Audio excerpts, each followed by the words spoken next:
गाइसमोन जोंहा दिनै first time दाख्लै दतमायाव थारमाने बयलार जानानै गोबानाय खिनाय खर' गिदिंनाय जादों आरोना ओमफ्राय बिनि सिगांनिफ्राय बिसिबा गोबाव खारैयासै आरो जायो ओमफ्राय दिनै बिहाव लाबोदों जानांगौ उफाय गैया रुदबबायबो आं ओमफ्राय दा बेखौ आं एक्सपिरियेन्स खालामग्रोनोसै आरोना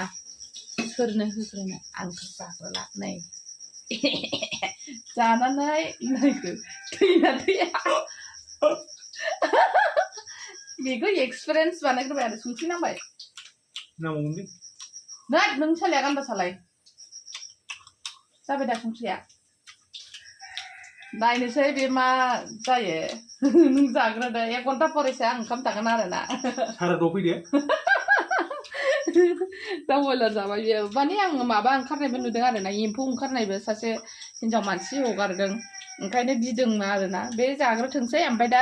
उन्दैनो होनसै आरोना नायनो बे बिफाया जेबो जायाबा